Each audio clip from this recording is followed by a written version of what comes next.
Hey, APUG Nation.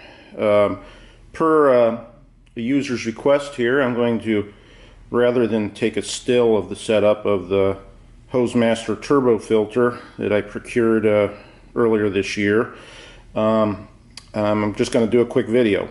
Right here is the Hosemaster turbo filter control box. Here is the filter device, which you shoot through the window. I'll get to that in a minute.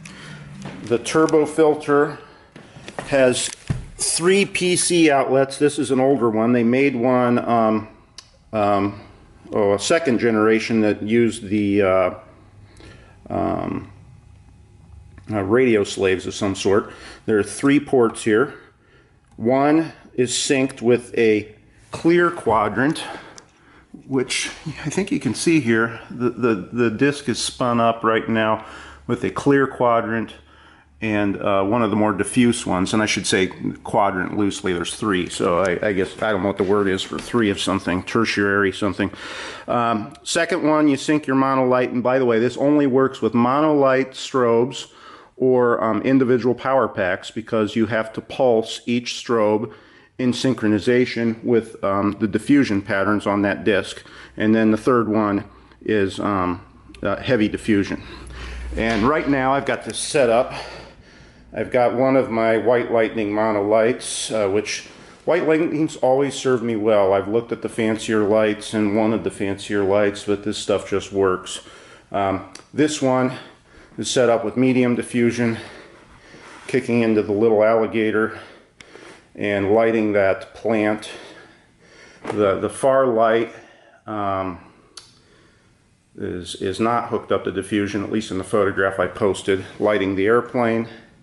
And the background light is set up to the heaviest diffusion, which accentuates the illumination, or at least the shadow effect through the little plant there to the background, so you get some mixed diffusion on anything you're looking through, and is illuminated from the background. I'm going to hit the switch on the turbo filter. You get to hear it's a little bit of a noisy thing. Spools up. I shot a young lady a couple of weeks ago, and she said, "What is that thing?" I told her it was a time machine. And in some ways it kind of is.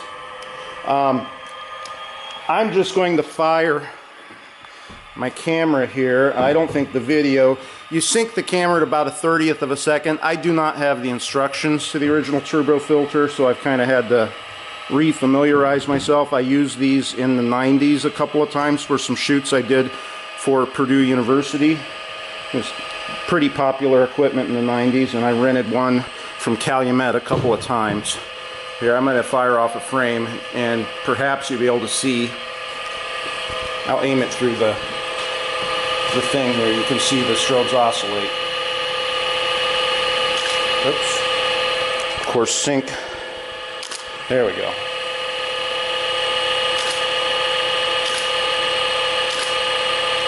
That is the turbo filter.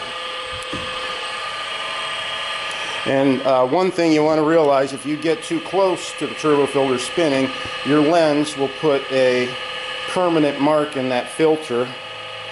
It's replaceable, but they aren't cheap. I've thought about buying another one, and of course I'm playing with fire, using it without my Phobos studio stand, which I probably should be using. Anyway, hope that helps. Hope it was fun.